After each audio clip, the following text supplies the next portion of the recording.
Di tengah musim panen zaitun yang seharusnya membawa harapan, pasukan pendudukan Israel justru mengusir warga Palestina dari lahan mereka sendiri di Kirbet Agawis, Masaferiata, selatan Hebron. Rekaman menunjukkan warga Palestina yang tengah memanen zaitun dipaksa meninggalkan kebun mereka. Sementara sekelompok tentara Israel mengepung mereka di sekitar area pertanian. Sebelumnya teror serupa juga diterima warga Palestina di wilayah Ramallah bagian utara. Seorang aktivis asing merekam aksi sekelompok orang yang menganiaya warga karena ingin bekerja. Warga di kawasan ini memiliki perkebunan zaitun yang sudah memasuki musim panen. Namun pada saat bekerja, mereka diserang orang yang diduga adalah penduduk ilegal dan ditunggangi Israel. Sang aktivis pun berupaya menolong warga tersebut. Seorang wanita luka serius akibat dianiaya gerombolan pemukim ilegal. Gencatan senjata berlaku sejak 13 Oktober 2025. Tentara Israel pergi dari Gaza, tetapi masyarakat Palestina tidak pernah bebas sepenuhnya.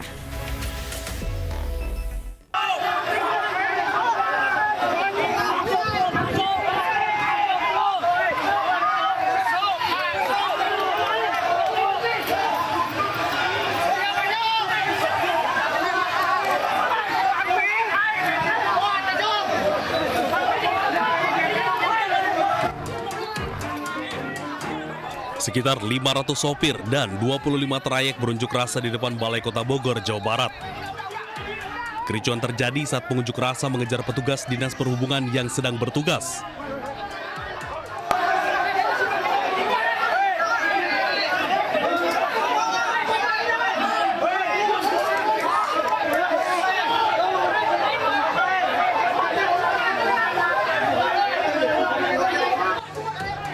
Masa menuntut kebijakan peremajaan angkot dibuka kembali. Selain membuka keran peremajaan, para supir angkot yang menuntut penghentian penangkapan atau razia angkot yang dilakukan dinas terkait karena dinilai arogan. Mereka juga meminta revisi kebijakan terkait batas usia operasional kendaraan.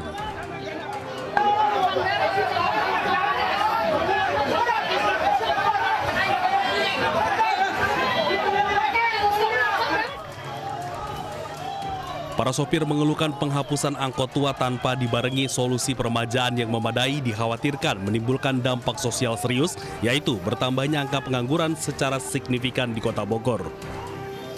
Tuntutan ini muncul di tengah wacana penghapusan angkot berusia 20 tahun ke atas yang diperkirakan akan menyasar sekitar 1.940 unit angkot pada tahun 2026. Angkot itu jangan dihilangkan. Keduanya, kalau bisa yang mobil tua minta diperpanjang gitu. Aksi yang dimulai sejak pagi hari ini berujung pada blokade jalan di depan Balai Kota Kamis siang setelah tuntutan pengunjuk rasa tidak ditanggapi. Dari Bogor, Jawa Barat, Andi Firmansyah, iNews melaporkan. SASA BU Bu. Apa? Garam Cina. Apa lu sebut? Detik-detik penangkapan gembong pengedar narkoba oleh tim Satuan Reserse Narkoba Polres Metro Bekasi di salah satu kamar hotel di wilayah Cikarang Selatan, Kabupaten Bekasi terekam video amatir. Ini siapa? Aceh. Cimet. Selain meringkus 2 gembong, petugas turut menyita sedikitnya 159 paket sabu siap edar. Ini apa, Bang? Banyak sabu. Untuk mengelabui petugas, keduanya memanfaatkan media sosial Instagram sebagai sarana transaksi narkoba. Salah satu dari kedua pelaku merupakan pemain lama dalam peredaran narkoba. Ini sudah. Dari hasil penangkapan itu kita berhasil menangkap 2 TSK inisial W dan M. Modusnya hampir sama, bahwa mereka tetap komunikasi memesan barang narkoba jenis sabu ini dari Instagram. Kini polisi terus melakukan pengembangan untuk memburu jaringan lain termasuk bandar besar yang diduga memasok sabu kepada kedua pelaku. Keduanya kini telah diamankan di kantor Mapolres Metro Bekasi dan terancam hukuman lebih dari 5 tahun penjara. Dari Kabupaten Bekasi, Jawa Barat, Ahmad Jauhari Lutfi melaporkan.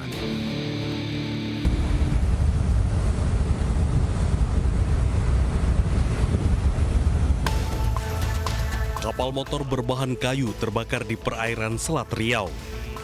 Petugas PLP Tanjung Uban, Kabupaten Bintan menerjunkan 3 unit kapal untuk memadamkan api. Setibanya di lokasi, petugas belum menemukan kru kapal meski telah dilakukan penyisiran. Dalam peristiwa itu, petugas hanya menemukan drum yang berisikan bahan bakar minyak jenis Pertamax. Api berhasil dipadamkan, namun kapal tidak bisa diselamatkan karena kapal kayu mungkin setelah ada kebakaran mungkin bocor, jadi akhirnya kapal tenggelam. Saat pemadaman kami bekerjasama dengan kapal TB Transpo Udara dari Pertamina, dan hingga sampai saat ini kita belum mendapatkan keterangan tentang kru kapal dan nama kapal. Hingga saat ini, KPLP Tanjung Uban, Kabupaten Bintan masih melakukan pencarian terhadap kru kapal dan pemilik kapal motor yang terbakar. Petugas juga masih melakukan penyelidikan terkait penyebab kapal terbakar. Dari Kabupaten Bintan, Kepulauan Riau, Zuprianto, iNews melaporkan.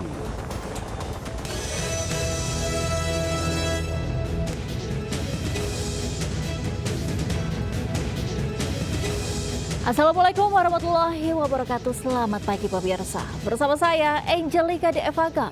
Inilah Lintas Sayus Pagi selengkapnya.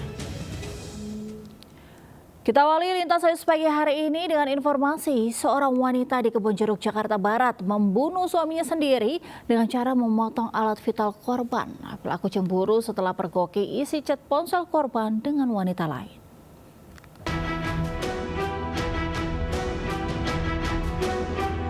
Unit Reskrim Polsek Kebonjeruk menggelar rekonstruksi kasus tewasnya seorang pria di tangan istrinya sendiri. Korban tewas akibat alat kelaminnya dipotong menggunakan pisau. Sebanyak 25 adegan diperagakan, di mana salah satunya pelaku sempat mengantarkan korban ke rumah sakit usai menganiaya korban. Namun naas, setelah 23 hari dirawat di RSCM Jakarta, korban meninggal dunia. Aksi nekat pelaku dilatar belakangi cemburu karena mengetahui isi chat korban dengan wanita lain. Kemudian dalam penanganan dokter selama 23 hari dalam proses klinika itu, korban dinyatakan meninggal dunia oleh dokter rumah sakit UNT. Untuk motif yang kami dapat yaitu bahwa si pelaku ini dia melihat isi chat handphone dari korban, dia cemburu melihat ada isi chat dari handphone. Sebelumnya, warga di sekitar rumah Pak Sutri menduga kematian korban karena penyakit paru dan ginjal. Pasalnya, pelaku dan korban sudah memiliki 3 anak dan tidak pernah terlibat cekcok. Dari Jakarta, Miftahul Gani, iNews melaporkan. Dilanda amarah dan cemburu membara, seorang janda di Bandar Lampung melakukan aksi sadis yang mengguncang warga. Saat berjumpa dengan kekasihnya di sebuah lapangan bola, pelaku mendadak menyayat alat kelamin sang kekasih dengan pisau cutter. Korban berlumuran darah dan dilarikan ke rumah sakit, sementara pelaku kabur dalam kegelapan.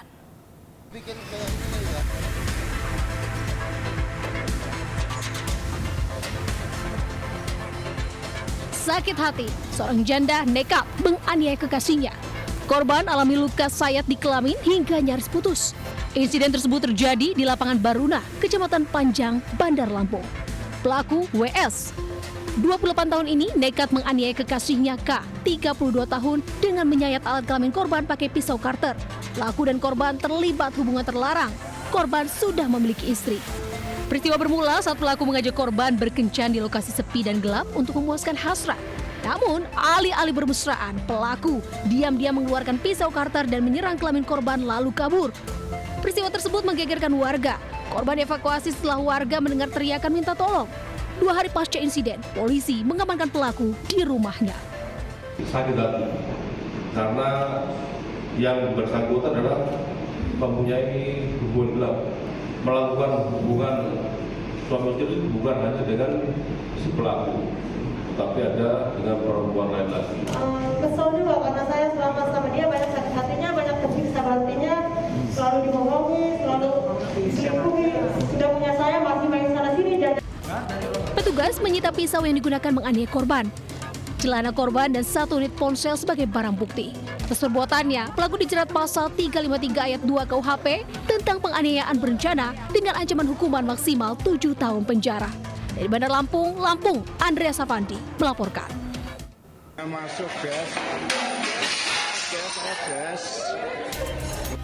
Kepanikan terjadi sesaat mobil listrik yang dikemudikan seorang pria tabrak kaca hingga masuk lounge restoran hotel di Jalan Pemuda Klaten. Bahkan pasca kejadian, mobil sempat mengeluarkan asap putih hingga kepanikan pengunjung hotel makin menjadi hingga berhamburan keluar.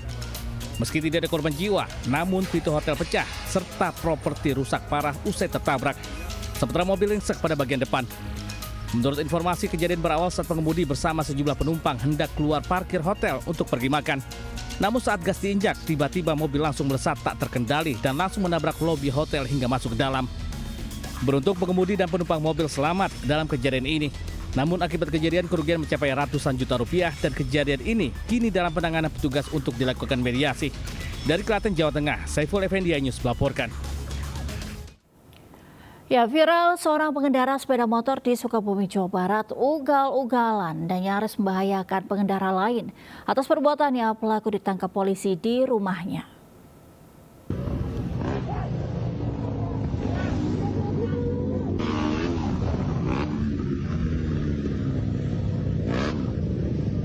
Aksi seorang pemuda mengendarai sepeda motor yang ugal-ugalan di Kabupaten Sukabumi, Jawa Barat viral di media sosial. Aksi ugal-ugalan pengendara tersebut tanpa menggunakan helm dan plat nomor sehingga ditegur pengendara lain.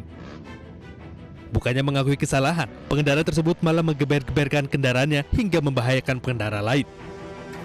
Setelah dilakukan penelusuran, pelaku berhasil ditangkap di rumahnya. Selain itu, polisi juga sita sepeda motor milik pelaku saat beraksi. Hasil pemeriksaan sementara, pelaku diduga terpengaruh alkohol saat melakukan aksinya. Pendalaman, tapi diduga motifnya mungkin karena ditegur tidak terima, jadi pelaku dengan sengaja menggeber atau menggerung-gerungkan kendaraannya. Atas perbuatannya, pelaku terancam hukuman 1 tahun penjara. Dari Sukabumi, Jawa Barat, Budi Setiawan, iNews melaporkan. Apa aku bilang tadi? Kenapa beruang bahasamu sampai di sini? Dua kakak beradik, IN 25 tahun dan BG 23 tahun, diringkus polisi di sebuah rumah persembunyiannya di Kabupaten Selayar, Sulawesi Selatan. Keduanya terlibat dalam kasus penganiayaan terhadap seorang lelaki yang merupakan selingkuhan istri dari salah satu pelaku, IN. Motifnya, pelaku IN terbakar cemburu terhadap istrinya yang diduga memiliki hubungan gelap dengan korban. Tersangka yang emosi kemudian mengajak adiknya untuk mencari dan menganiaya korban. Pelaku menganiaya korban dengan cara menebas korban menggunakan parang. Dua orang laki-laki yang dimana terduga melakukan penganiayaan secara bersama-sama dengan menggunakan senjata tajam jenis parang yang mengakibatkan luka pada bagian lutut korban. Untuk motifnya sendiri, Bang? Motifnya sendiri adalah kecemburuan terhadap istri pelaku. Akibat penganiayaan tersebut, korban mengalami luka sabetan parang pada bagian kaki lutut. Sementara pelaku kakak beradik terancam hukuman di atas 5 tahun penjara. Dari Makassar, Sulawesi Selatan, Muhammad Nurboni melaporkan.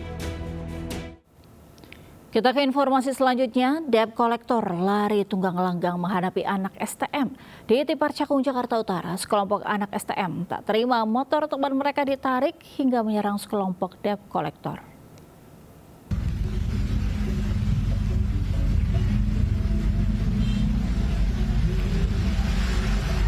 Keributan pecah di kawasan Jalan Tipar Cakung, Jakarta Utara.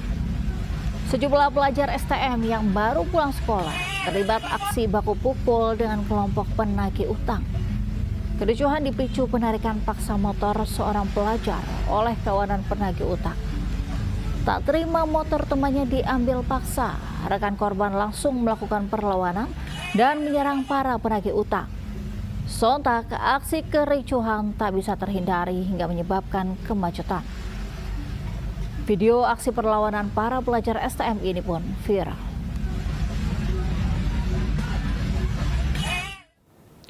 Seorang juru parkir di Kota Makassar, Sulawesi Selatan terekam CCTV menjadi korban penganiayaan sadis hingga tersungkur di aspal jalan. Diduga pelaku penyerangan alami gangguan jiwa.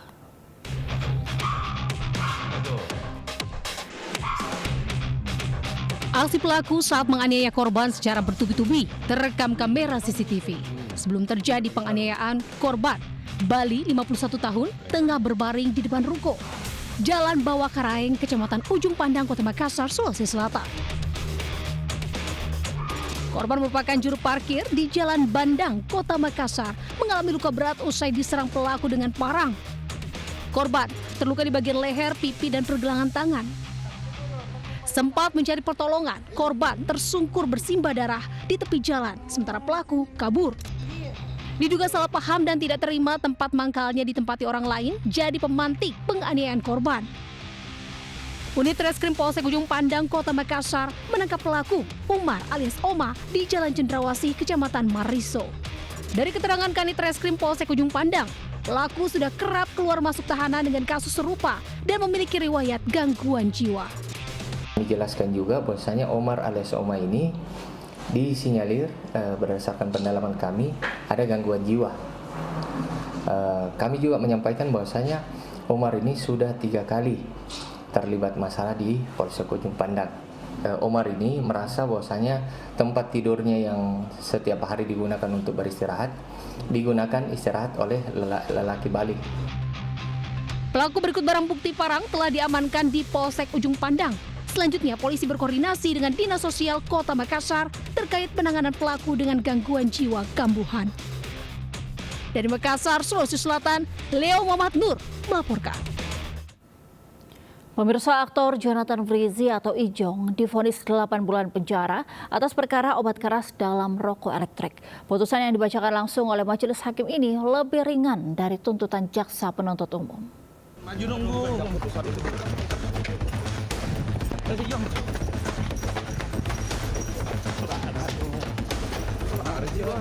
Aktor Jonathan Frizzy atau Ijong divonis 8 bulan penjara oleh Majelis Hakim Pengadilan Negeri Kota Tangerang atas perkara rokok elektrik yang mengandung zat etomidate. Putusan ini lebih ringan dari tuntutan jaksa penuntut umum pada sidang sebelumnya, yakni 1 tahun penjara. Menanggapi keputusan tersebut, Ijong mengaku menyerahkan sepenuhnya kepada penasihat hukumnya terkait langkah selanjutnya. Pikir-pikir bukan keberatan, ya itu memang udah hak dan kewajibannya kita gitu. Jadi nanti biar dipikir. 1 bulan pun nggak cocok sebenarnya gitu. Atas putusan ini, pihak Ijong meminta waktu sepekan untuk pikir-pikir terlebih dahulu terkait vonis yang dijatuhkan majelis hakim. Dari Tangerang, Banten, Hasugara melaporkan.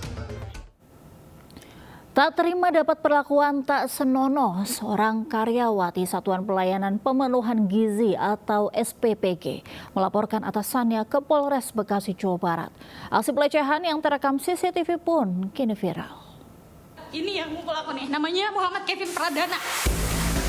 Seorang wanita karyawati Satuan Pelayanan Pemenuhan Gizi (RDA) melakukan perlawanan usai menjadi korban kekerasan dan pelecehan seksual yang dilakukan atasannya MKP di Jatimekar, Jatiasih, Kota Bekasi. Pelaku yang kaget mendapat perlawanan dari korban menantang balik dan sempat menyangkal perbuatannya. Berdasarkan rekaman CCTV, aksi kekerasan hingga dugaan pelecehan dipicu masalah dokumen yang salah kirim oleh pelaku. Namun pelaku tidak terima, kemudian melakukan aksi kekerasan verbal hingga fisik pada korban berupa penamparan. Korban mengaku kekerasan sudah ia alami sejak hari pertama bekerja. Selain intimidasi fisik, korban juga mendapat pelecehan dengan merabat tubuh korban di dalam kantor. Korban telah melaporkan kasusnya ke polisi dan berharap pelaku bisa diproses sesuai dengan hukum yang berlaku. Namun hingga kini polisi belum bersedia memberikan keterangan karena masih dalam penyelidikan. Dari Bekasi, Jawa Barat, Rahmat Hidayat, iNews melaporkan. Pemirsa, Anda yang punya rumah tapi tak ditinggali alias kosong bertahun-tahun, waspadalah karena bisa jadi sasaran pencurian. Di Kudus, Jawa Tengah, rumah kosong tinggal temboknya saja setelah seluruh genteng, pintu, jendela, dan kusen diambil orang tak dikenal. Pintu-pintu semua dibobol. Rumah kosong milik warga di Desa Mijen, Kecamatan Kaliwungu, Kudus, Jawa Tengah ini tinggal temboknya saja. Rumah tak berpenghuni selama bertahun-tahun ini habis dibongkar orang tak dikenal. Seluruh genteng, daun pintu, jendela, dan kuset kayu hingga rangka atap seluruhnya raib diambil pelaku. Hanya tersisa kayu rangka utama. Video ini pun viral di media sosial. Warga sekitar mengaku pernah melihat serombongan orang mengangkut genteng dan kusen dengan truk, namun mengira sebagai orang suruhan pemilik rumah. Kasus ini masih dalam penyelidikan polisi. Pemilik rumah dan pelaku telah dipertemukan dan sepakat berdamai. Dari Kudus, Jawa Tengah, Nur Hoirudin, iNews melaporkan. Petugas damkar sektor Durensawit berupaya mengevakuasi seorang sopir truk yang terjepit usai truk yang dikendarai menabrak pick-up di flyover Buaran, Cakung, Jakarta Timur, Rabu malam. Dengan sangat hati-hati, petugas menggunakan alat khusus untuk mengeluarkan korban dari kabin truk yang ringsek. Proses evakuasi berlangsung dramatis hingga kurang dari 1 jam. Kecelakaan terjadi saat hujan lebat melanda ibu kota. Diduga sopir truk pengangkut sayur tidak melihat kendaraan di depannya karena jarak pandang kabur. Bulak ini, bulak pagar, bender, terus dia ngasih lampu pengaman yang ini nih. Lagi mati? Udah hidup, sampai hujan lampu pengaman kan. Dia mungkin apa ngantuk, saya nggak tahu, langsung diberi. Berarti ditabrak dari belakang? Tabrak dari belakang ini kanan ya, kanan kan. Baik, yang kami lakukan evakuasi tadi adalah pengemudi truk karena memang tidak bisa dikeluarkan karena pada bagian kakinya terjepit oleh kabin truk yang mengalami penyok. Selain sopir, kernet truk dan sopir pick-up juga alami luka-luka. Para korban langsung dibawa ke Rumah Sakit Pondokopi untuk perawatan. Dari Jakarta, Rio Manik, iNews melaporkan. 5 pasien lansia dan puluhan lainnya harus dievakuasi anggota TNI menggunakan perahu karet. Pasien dievakuasi lantaran banjir hingga 1 meter masih merendam permukiman dan melumpuhkan akses jalan.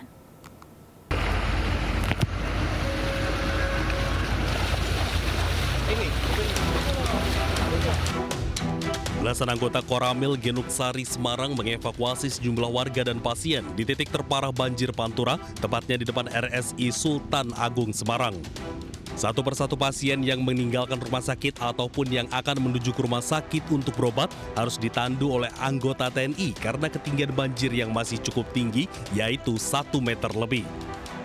Seorang pasien lansia yang masih sakit juga harus dipindahkan dan harus menggunakan kursi roda untuk dibawa ke IGD RSI Sultan Agung. Sejumlah petugas medis RSI Sultan Agung juga dievakuasi menggunakan perahu karet dan truk taktis TNI untuk menerobos ketinggian banjir. Di sini terdapat banjir 7.711, yang mana kami sudah melaporkan Dandim akan berikan dapur lapangan sama posko kesehatan. Sementara itu, sebuah sekolah dasar terpaksa meliburkan siswanya karena banjir merendam seluruh ruang kelas dan kantor. Selain merendam sekolah, akses jalan menuju sekolah juga dikepung banjir sehingga menyulitkan murid yang akan ke sekolah.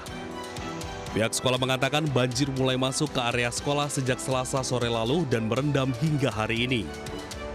Dari Semarang, Jawa Tengah, Andre Aprianto, Doni Marendra, iNews melaporkan. Di Subang, Jawa Barat, sebuah pohon besar menimpa mobil pickup dan menewaskan sopir dan kernet. Sementara di Bekasi, badai merobohkan tenda acara pernikahan memaksa pemilik menunda acara. Izin Pak, membutuhkan sensor Pak. Ini sementara korbannya masih di dalam Pak. Izin Pak. Mobil pickup bermuatan nanas tertimpa pohon di Jalan Raya Subang, Bandung, Kecamatan Ciater, Subang, Jawa Barat, Rabu siang. Pohon sopsi berukuran besar ini menghantam kepala pickup. Sopir dan kernet tewas di lokasi kejadian. Evakuasi 2 jenazah korban berlangsung dramatis dan harus menggunakan alat berat. Sopir terjepit di balik kemudi, sementara korban kernet terjepit atap pickup yang ringsek. Menurut warga, pohon tumbang terjadi saat hujan deras dan angin kencang. Allahu Akbar. Allahu Akbar, la ilaha illallah. Allah, hujan bareng-bareng mas. Allahu Akbar, Allahu Akbar. Aduh, ya Allah. Aduh, be.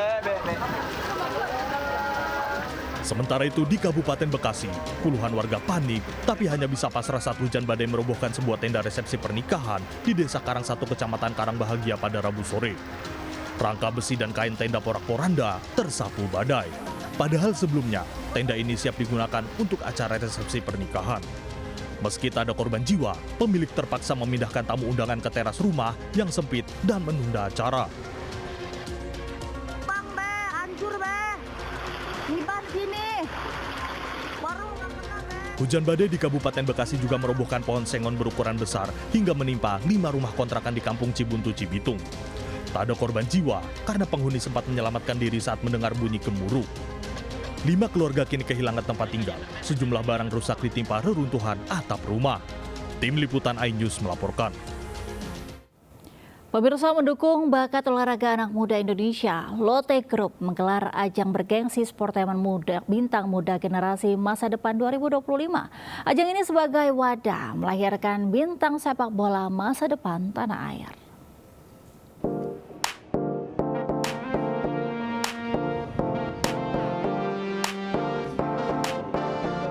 Memberikan kesempatan bagi anak-anak berbakat dalam bidang sepak bola untuk berkembang menjadi pemain profesional di masa depan. Lotte Group bersama Dayong Communication Indonesia menggelar ajang Lotte Bintang Muda Generasi Masa Depan 2025 demi mewujudkan mimpi sebagai bintang sepak bola. Sebanyak 40 talenta muda terpilih dari 70 peserta dari berbagai daerah akan ditempa langsung 2 legenda sepak bola Timnas Indonesia, Atep Rizal dan Ismet Sofyan. Lotte sendiri itu bertujuan untuk membangun generasi-generasi yang mencetak masa depan. Jadi sama seperti dengan slogannya dan visi dari Lotte sendiri, yaitu Change Today, Create Tomorrow. Selama ajang digelar, para peserta akan mendapatkan pelatihan fisik, teknik, strategi, hingga pengembangan mental sebagai calon bintang sepak bola yang terbagi menjadi 4 tim. Supaya mereka itu punya kesempatan, punya momentum untuk mereka bisa lebih progres, lebih bagus lagi. Mudah-mudahan mereka di usia remaja mungkin bisa usia 16, 17 mereka bisa punya fondasi gitu. Oh, kami siap tentunya karena kita tahu di Indonesia ini banyak sekali potensi-potensi yang belum ditemukan. Yang tadi saya sampaikan di sekolah juga banyak, apalagi di SSB. Sebagai grup korporat multinasional asal Korea yang berdiri sejak 1948, Lotte telah konsisten menjalankan berbagai program sosial hingga pengembangan sejumlah olahraga setiap tahunnya demi mencetak atlet muda berbakat tanah air. Pemirsa, hari yang seharusnya menjadi momen bahagia namun berubah jadi duka bagi seorang istri dan 2 anaknya di Kabupaten Aceh Singkil, Aceh. Melda Safitri diceraikan dan diusir dari rumah 3 hari sebelum suaminya dilantik menjadi ASN P3K.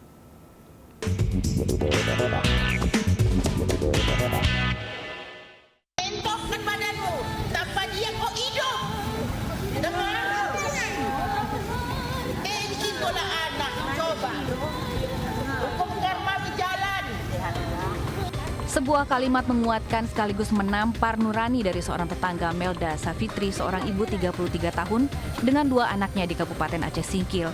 Video ini viral di media sosial setelah ia dicerai dan diusir oleh suaminya hanya 3 hari sebelum sang suami dilantik sebagai pegawai ASN P3K pada bulan Agustus lalu. Sewa nggak ada lagi? Iya.